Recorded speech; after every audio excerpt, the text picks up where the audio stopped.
Saya dari kelas HES 5E. Kesempatan kali ini saya akan membahas tentang satu, pengertian dan konsep pemasaran, dua, sistem dan lingkup pemasaran, dan rekan saya akan membahas tentang sasaran pasar dan pengertian dan konsep pemasaran. Baik, untuk kesempatan kali ini saya akan menjelaskan materi pertama, yaitu pengertian dan konsep pemasaran. Dalam pengertian dan konsep pemasaran itu terdapat 4 materi, yaitu pertama pengertian pemasaran, 2 lingkup pengertian pemasaran, dan 3 fungsi pemasaran universal, dan keempat itu perkembangan konsep pemasaran. Unsur-unsur pokok dalam kegiatan pemasaran itu ada 5. Yang pertama itu adalah pemasar. Pemasar adalah organisasi perusahaan atau perorangan yang mempunyai tujuan tertentu bagi organisasi maupun pribadinya. Yang kedua, pemerintah. Pemerintah di sini berorientasi terhadap kesejahteraan umum. Ketiga, barang dan jasa. Barang dan jasa sini apapun bentuk sesuatu yang ditawarkan produsen untuk pemenuhan kebutuhan dan keinginan konsumen. Yang keempat, pasar.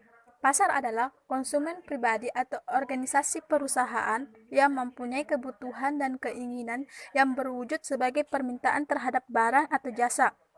Yang kelima, proses pertukaran.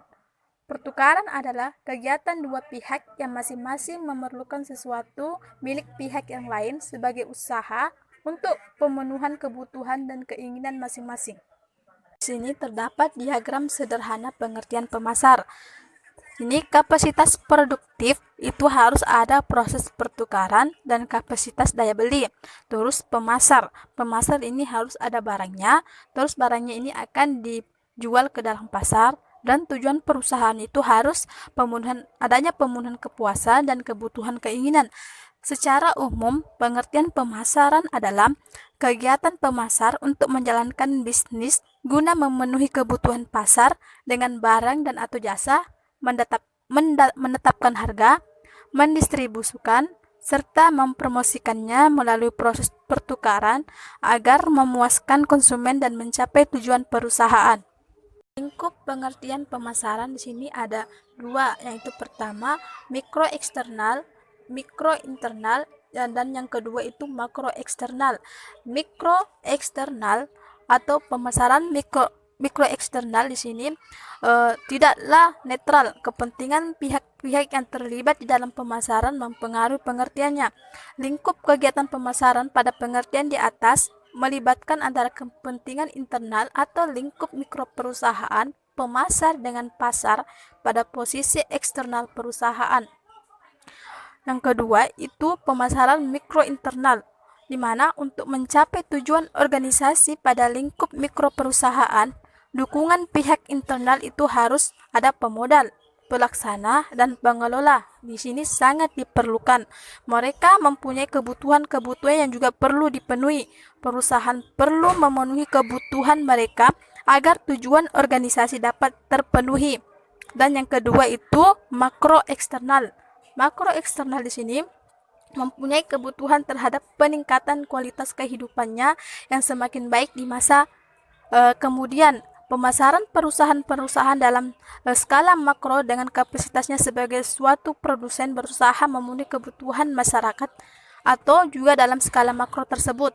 Ini masyarakat sebagai pihak eksternal merupakan sasaran pemasaran produk dalam lingkup makro. Fungsi pemasaran universal yaitu ada 8. Pertama, pembelian, penjualan, pengiriman, standarisasi dan klasifikasi, pembungkusan, penanggung risiko, pendanaan, pengendalian informasi pemasaran atau periklanan. Di sini, kegiatan-kegiatan tersebut merupakan fungsi pemasaran yang universal. Artinya, setiap pemasar akan membutuhkan semua atau seluruh kegiatan-kegiatan tersebut. Meskipun demikian, tidak harus sesuai kegiatan akan atau perlu ditindakkan sendiri. Individual atau organisasi lain dapat melakukan kegiatan-kegiatan tersebut secara independen untuk kepentingan perusahaan. Misalnya, fungsi pengiriman tidak dilakukan sendiri, tetapi dilaksanakan oleh biro penjualan. Fungsi periklan ini dikerjakan oleh biro iklan dan sebagainya. Pengembangan konsep pemasaran. Yang pertama itu konsep produksi. adalah anggapan pemasar yang berorientasi kepada proses produksi bahwa konsumen hanya akan membeli produk-produk yang murah. Yang kedua, konsep produk adalah anggapan pemasar bahwa konsumen lebih menghendaki produk-produk yang berkualitas atau berpenampilan baik.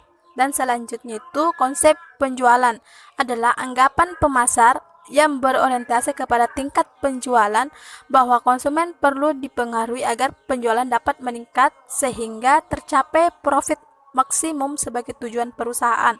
Selanjutnya konsep pemasaran itu adalah anggapan pemasar yang berorientasi kepada pelanggan bahwa konsumen hanya akan bersedia membeli produk-produk yang mampu memenuhi kebutuhan dan memberikan kepuasan.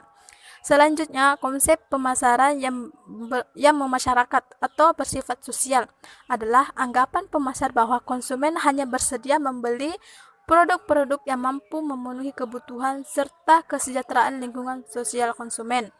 Dan terakhir adalah konsep pasar, adalah anggapan pemasaran yang berorientasi kepada pelanggan dan pesaing-pesaing perusahaan bahwa produsen perlu mempunyai keunggulan pasar yang bersaing atau kompetitif untuk dapat memenuhi dan memuaskan pelanggan.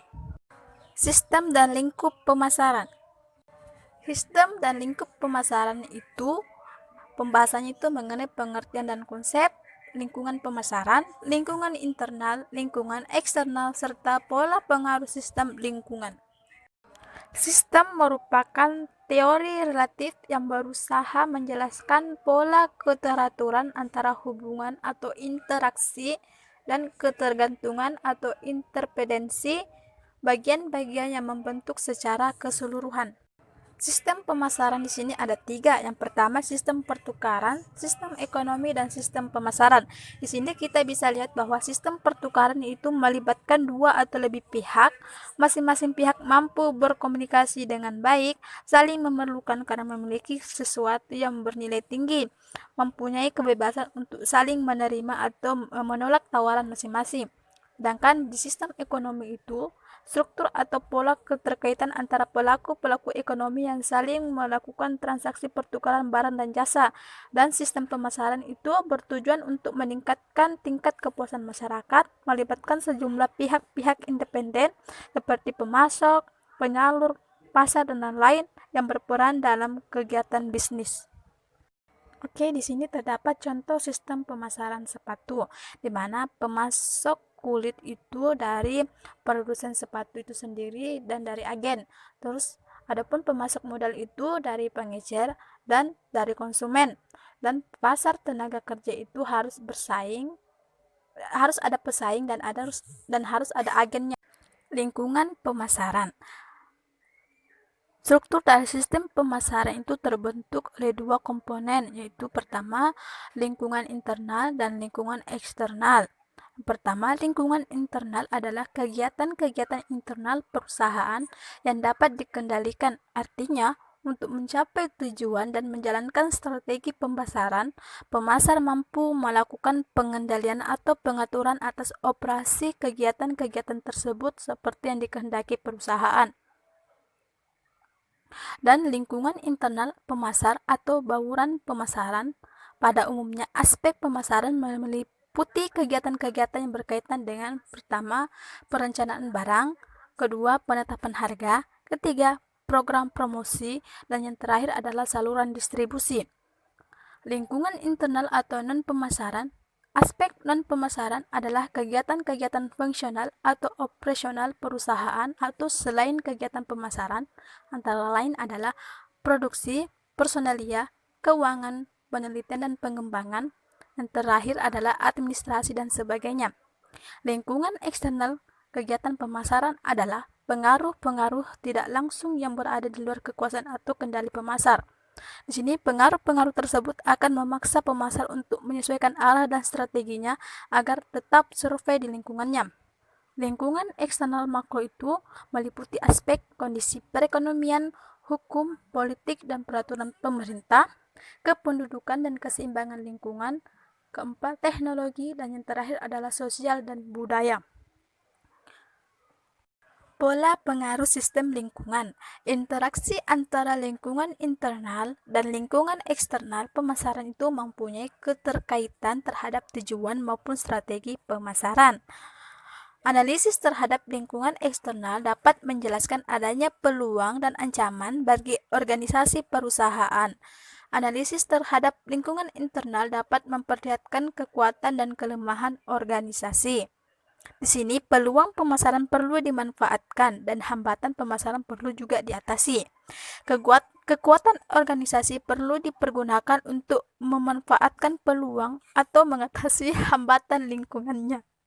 Sehingga cara pencapaian tujuan atau strategi pemasaran dapat dirumuskan dan dikembangkan untuk pedoman kegiatan pemasaran berikutnya. Baiklah, itulah yang dapat saya sampaikan. Kurang dan lebihnya mohon dimaafkan. Selanjutnya saya akan serahkan kepada pemateri selanjutnya. Bismillahirrahmanirrahim. Assalamualaikum warahmatullahi wabarakatuh. Perkenalkan, nama saya Dodi Alfaid Maruf. Saya dari HES 5E. Di sini saya akan melanjutkan pemaparan dari rekan saya yaitu Saudari Ria Irfani tentang sasaran pasar dan produk. Silakan simak video berikut ini. Terima kasih. Oke, di sini saya akan menjelaskan yang dimana materi saya itu adalah sasaran pasar dan produk, di mana nantinya saya akan menjelaskan tentang pengertian pasar, kemudian pengertian pemasaran, terus permintaan dan penawaran. Selanjutnya ada variabel segmentasi pasar industrial, terus ada pasar sasaran dan posisi pasar. Terus kita juga akan mempelajari tentang strategi pemasaran. Oke, kita mulai dengan materi pertama yaitu pengertian pasar. Mungkin kata pasar ini tidak asing lagi didengar ya, dan tidak asing lagi di mata kita kata pasar ini. Pasar ini sendiri mempunyai pengertian yang dimana adalah tempat bertemunya penjual dengan pembeli untuk melakukan transaksi. Sedangkan pasar ini juga adalah himpunan pembeli nyata dan pembeli potensial atas suatu produk. Nah, pasar nyata ini adalah himpunan konsumen yang mempunyai minat, pendapatan, dan akses pada suatu produk tertentu. Terus ada namanya pasar potensial. Pasar potensial ini sendiri adalah himpunan konsumen yang memiliki minat tetapi tidak didukung oleh akses pendapatan. Oke, selanjutnya yaitu pengertian pemasaran. Pemasaran ini sendiri adalah upaya untuk menciptakan dan menjual produk dengan berbagai pihak dengan maksud tertentu. Dalam pasar ini memiliki kelompok tersendiri, yaitu pasar konsumen individu yang membeli barang atau jasa untuk dikonsumsi sendiri. Kemudian ada pasar industrial, yaitu pihak yang membeli barang atau jasa yang digunakan untuk menghasilkan barang atau jasa lainnya. Terus ada dinamakan pasar reseller, yaitu individu atau organisasi yang membeli barang atau jasa untuk dijual terus untuk mendapat keuntungan. Kemudian ada juga namanya pasar pemerintah, yaitu pasar yang terdiri dari unit-unit pemerintah yang membeli barang atau jasa untuk melaksanakan fungsinya. Kita menuju materi berikutnya yaitu permintaan dan penawaran. Pertama-tama yang dimana ini ada dinamakan hukum permintaan dan hukum penawaran. Yang bunyinya itu makin rendah harga sesuatu barang, maka makin banyak permintaan atas barang tersebut. Sebaliknya, makin tinggi harga sesuatu barang, maka makin sedikit pula permintaan atas barang tersebut. Itu hukum dari permintaan tersebut.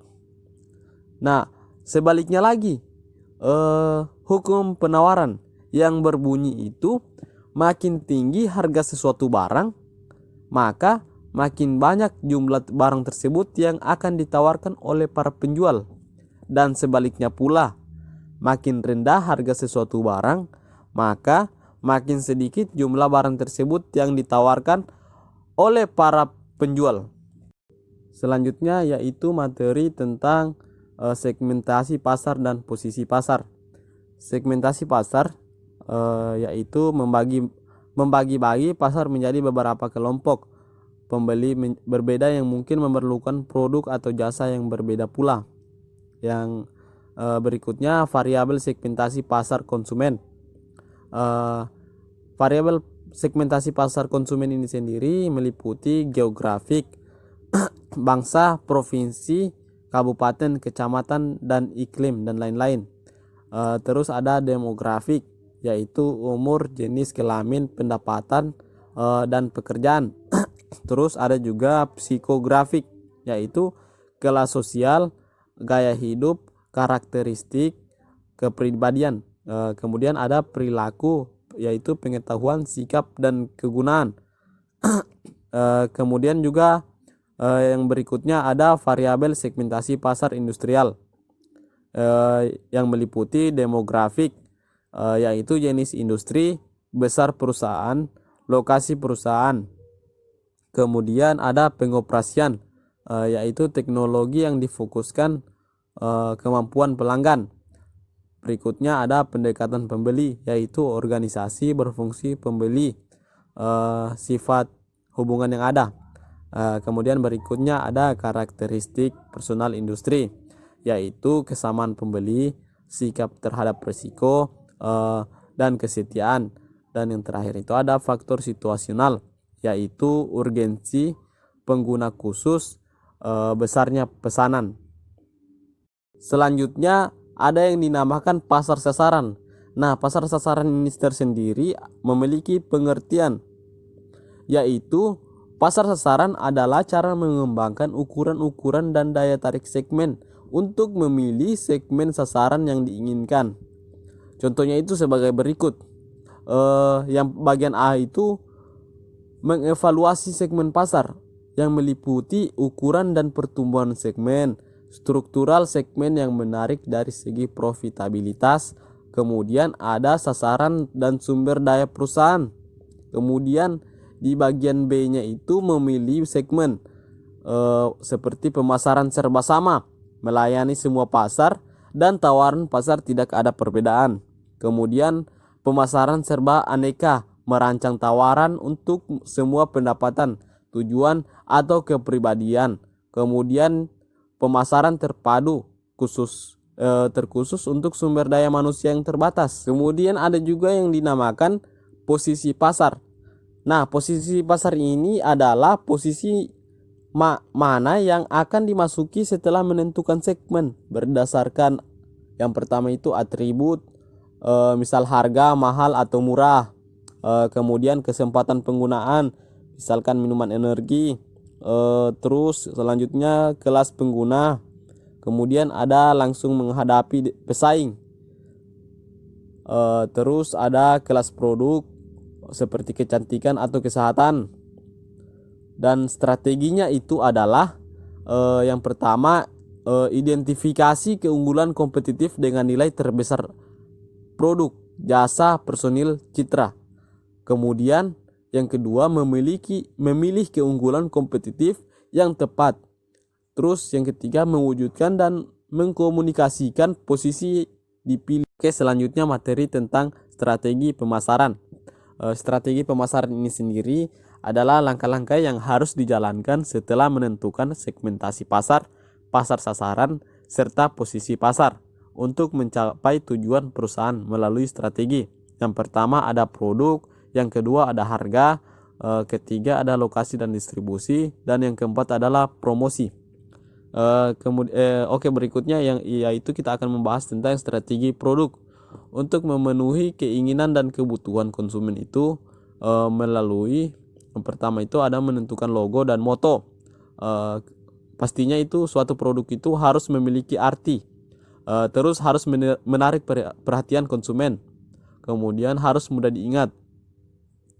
Kemudian yang B itu menciptakan merek, mudah diingat, terkesan hebat dan modern, dan memiliki arti dalam artian positif. Kemudian ada menarik perhatian. Berikutnya ada menciptakan kemasan yaitu kualitas kemasan itu tidak mudah rusak. Terus bentuk atau ukuran termasuk desain harus menarik. Kemudian keputusan label ini yaitu siapa yang membuat, di mana dibuat, kapan dibuat, cara penggunaannya, dan waktu kadaluarsa, dan lain-lain. Oke, berikutnya yaitu adalah strategi harga. Harga menurut pelanggan, pelanggan utama dan biasa. Kemudian bentuk produk, misal kartu kredit dan Mastercard dan Visa Card. Kemudian ada tempat, yaitu tiap daerah itu punya daya beli dan persaingan yang berbeda. Kemudian waktu itu hari Sabtu dan Minggu untuk hotel dan tempat hiburan itu harus harganya berbeda.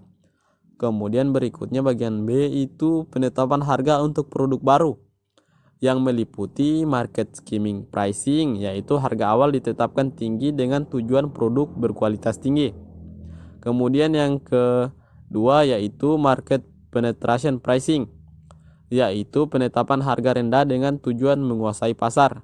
Dan yang bagian C-nya itu adalah metode penetapan harga yang meliputi cost plus pricing, markup, BIP, and perceived value pricing. Dan kemudian materi selanjutnya yaitu strategi tempat dan distribusi.